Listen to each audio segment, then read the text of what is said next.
বঙ্গবন্ধুকে যে প্রশংসা উনি করেছেন, শেখ হাসিনার যে ধন্যবাদ জানিয়েছেন, উনি এখন টোটাল ইউটার্ন করেছেন এমন ভাবে যে ওনাকে আমাদের বুঝতে আমার কষ্ট হচ্ছে যে এই কি সে আসিফ নজরুল। রাষ্ট্রপতি যাচ্ছেন, তাকে রিসিভ করার ট্র্যাডিশনটা হলো আমি যদি ইউনূস সাহেবকে ধরে নিই যে সরকার প্রধান, তাহলে তিনি তাকে রিসিভ করবেন, তিনি রিসিভ করেন না। এমনকি ঈদের দিন মহামান্য রাষ্ট্রপতি জাতীয় ঈদগাহ ময়দানে নামাজ পড়তে পারেননি, তাকে বঙ্গভবনে নামাজ পড়তে হয়েছে।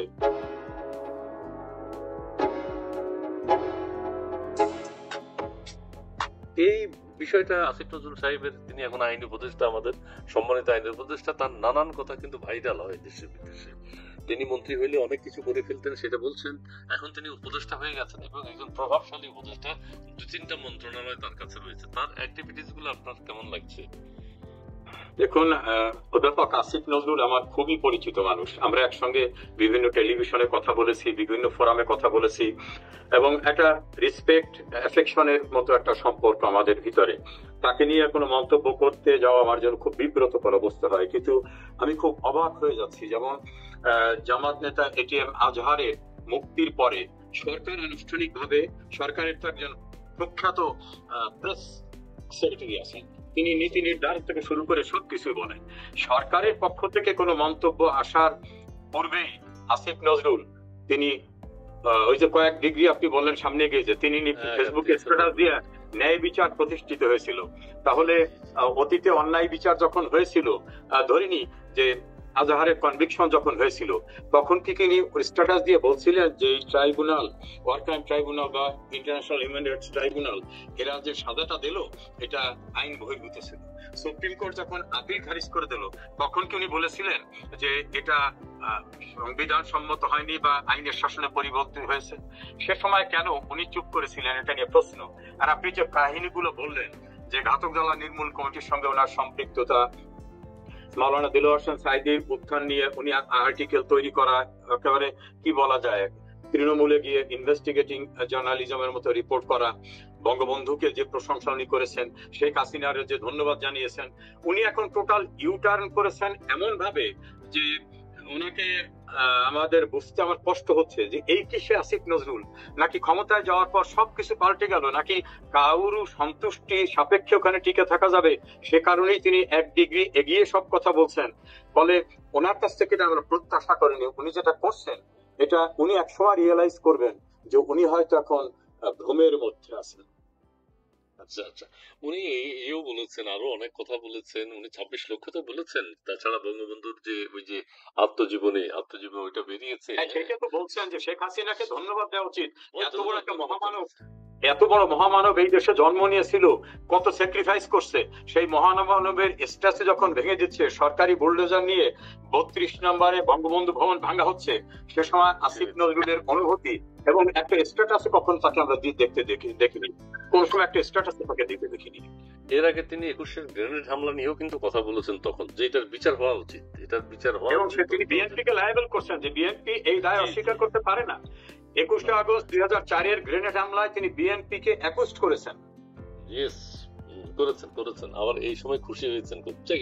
তখন যেটা দরকার সেটা বলেছেন, এখন যেটা দরকার এখন তিনি সেটা বলছেন। এই তো প্রফেসর ডক্টর আসিফ নজরুলের কাছ থেকে বাংলাদেশে অনেকেই আশা করেনি, তবে এখন তার স্বরূপ যেভাবে তিনি তুলে ধরছেন, এই তুলে ধরার কারণে কিন্তু মানুষের কাছে মনে হচ্ছে যে তাহলে কি আগের আমাদের চিন্তার আসিফ নজরুল সঠিক ছিল না, বর্তমানের আসিফ নজরুলই বাস্তবতা। কারণ উনি বলছিলেন যে একবার ক্ষমতা পেলে উনি কি করবেন, তো ক্ষমতা পাওয়ার পর উনি কি চেঞ্জ নিজের ভিতরে নিয়ে আসছেন, এটা দেখে মানুষ বুঝতেছে।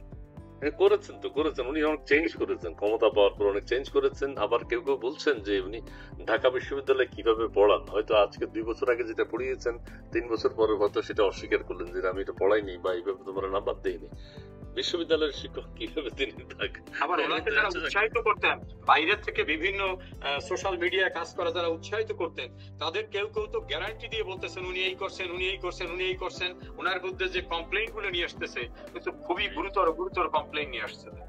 আচ্ছা, এটা কি সংবিধান ভঙ্গ কিনা আপনাকে, বা যে রুল আছে সেটার মধ্যে আপনি আইনের ব্যাখ্যাটা দিবেন? সেটা হচ্ছে আমাদের মহামান্য রাষ্ট্রপতিকে নিয়ে একটা কথা বলতে চাই। রাষ্ট্রপতি আছেন কি নেই দেশবাসী কিন্তু ক্লিয়ার না। মানে শঙ্কিত যে আছেন কিনা। একটা মানুষ থাকলে তার এক্সিস্টেন্স বুঝাতে হয়, অস্তিত্ব বুঝাতে হয় বিভিন্ন সভা সেমিনারে গিয়ে বিভিন্ন ভাবে। প্রধান উপদেষ্টা যিনি আছেন তিনি রাষ্ট্রপতির সাথে ওনার কখনো দেখা হয় না, কথা হয় না। উপদেষ্টা মন্ডলীয় যারা তারা রাষ্ট্রপতির সাথে কখনো দেখা হয় না, তার কথা মুখ দিয়ে উচ্চারণ করেন না। অথচ এই রাষ্ট্রপতি পদটা, রাষ্ট্রপতি যিনি হোক পদ, এই চেয়ারটাই তাদেরকে কিন্তু শপথ পড়িয়েছেন। তো এইটা কি কোনোভাবে একটু যদি ব্যাখ্যা করেন, এটা কি হচ্ছে, কি হতে যাচ্ছে, এটাকে আসলে কিভাবে দেখবো আমরা? দেখুন, কনস্টিটিউশনালি এখন দেশের প্রধান এবং আমি বলবো সরকার প্রধান ও রাষ্ট্রপতি, কারণ অন্তর্বর্তীকালীন সরকার নামে কোনো কনসেপ্ট আমার কনস্টিটিউশনে নেই। আচ্ছা, তাহলে তিনি যদি প্রধান উপদেষ্টা অন্যান্য উপদেষ্টার কথা বলি, তাহলে তিনি নিয়োগ দিয়েছেন অন্তর্বর্তীকালীন ব্যবস্থা পরিচালনার জন্য। তো রাষ্ট্রপতি তার মিলিটারি সেক্রেটারি আছে, তার সচিব আছে, তার অনেক অর্গান আছে, তিনি তো তার অ্যাডভাইজারও নিয়োগ করতে পারেন, কিন্তু তিনি হেড অফ দি স্টেট, তিনি নিয়োগ করতে পারেন। তিনি যেমন নিয়োগ করতে পারেন, তিনি তার নিয়োগও প্রত্যাহার করতে পারেন যে কোনো মুহূর্তে।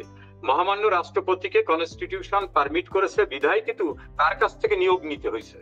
না হলে তো ইউনূস সাহেবরা বসে যেয়ে বলতেন যে আমি নিজ দায়িত্বে বসলাম, বিসমিল্লাহির রহমানির রহিম, প্রিয় দেশবাসী আসসালামু আলাইকুম, আমি বসে গেলাম। ওইরকম বসার সুযোগ না থাকার কারণে কিন্তু নিয়োগ কিন্তু মহামান্য রাষ্ট্রপতির কাছ থেকে নিতে হয়েছে। কিন্তু তাকে যেভাবে হিউমিলিয়েট করা হচ্ছে, সাভার জাতীয় স্মৃতিসৌধে আমরা দেখি, মিরপুরে শহীদ বুদ্ধিজীবীতে দেখি, রাষ্ট্রপতি যাচ্ছেন, তাকে রিসিভ করার ট্রেডিশনটা হলো আমি যদি ইউনূস সাহেবকে ধরে নিই যে সরকার প্রধান, তাহলে তিনি তাকে রিসিভ করবেন। তিনি রিসিভ করেন না। এমনকি ঈদের দিন মহামান্য রাষ্ট্রপতি জাতীয় ঈদগাহ ময়দানে নামাজ পড়তে পারেননি, তাকে বঙ্গভবনে নামাজ পড়তে হয়েছে। সরকারের পক্ষ থেকে হয়তো সেভাবে আয়োজন করা হয়নি। এবং দেখি মাঝে মধ্যে কেউ চায় রাষ্ট্রপতির পদত্যাগ করতে হবে, কেউ চায় বের করে নিয়ে আসবে। এই অবস্থাটায় এখানে রিলেভেন্ট কিন্তু বাংলাদেশ সেনাবাহিনী, কারণ পরিবর্তিত পরিস্থিতির সেনাপ্রধান কিন্তু একটা বক্তব্য রেখে বলছিল আমি দায়িত্ব নিলাম, আমার উপর ভরসা রাখেন। এখন ওনার উপর দেশবাসী কিন্তু ভরসা রাখছিল। উনি যদি দায়িত্ব নিয়ে ভরসার কথা না শুনাতেন, তাহলে দেশে কিন্তু ক্ষমতায় যারা ছিলেন এবং যারা ক্ষমতার বাইরে আন্দোলন করতেছেন, এখানে কিন্তু একটা কনফ্লিক্টিং ক্লাশ যেটা হতো, সেটা দেশের জন্য কল্যাণকর হতো না। সেদিন সেনাবাহিনী তাদের পক্ষে অবস্থান নেওয়ায় বা সরকারের পক্ষে দৃঢ়ভাবে না থাকায় কিন্তু পরিবর্তনটা হয়েছে, না হলে কিন্তু এটা ডিফিকাল্ট ছিল। এখন সেই সেনাবাহিনীকেও রাস্তাঘাটে হিউমিলেট করা হচ্ছে। সেনাবাহিনী দেখছি কলার ধরে টানতেছে, কেউ বলতেছে ক্যান্টনমেন্ট উড়িয়ে দেবো, কেউ বলতেছে যে ওয়াকার তুই তাকারি করে নানা ভাবে যে সব কথা যারা বলতেছে, তাতে সেনাবাহিনীর যে স্ট্যাটাসটা, সেনাবাহিনী কিন্তু আমাদের স্বাধীনতা সার্বভৌমত্বের একটা প্রতীক। এই দেশপ্রেমিক সেনাবাহিনী মুক্তিযুদ্ধের ভিতর থেকে তৈরি হওয়া, তাদের অবস্থানটাও আমাদের কাছে এখন অস্পষ্ট, যে তাদের এত গালিগালাজ করতেছে, তাদের এত অসম্মান করতেছে, রাষ্ট্রে মব চলতেছে। সেনাপ্রধান রিসেন্টলি কথা বলার পরও আমরা দেখলাম গতকাল মব হলো জাতীয় পার্টির জিএম কাদেরকে ঘিরে, মানিকগঞ্জে শিল্পী মমতাজকে ঘিরে। কোনো ব্যবস্থা তো দেখতেছি না। এই জন্য বুঝতে পারতেছি না যে অনুভূতিতে ধরছে নাকি বুঝতে পারছেন না, নাকি সবাই মিলে চাচ্ছেন যে বলগাহীন স্রোতে সব ভেসে যাক। সেটা নিয়েই কিন্তু এখন জাতির প্রশ্ন।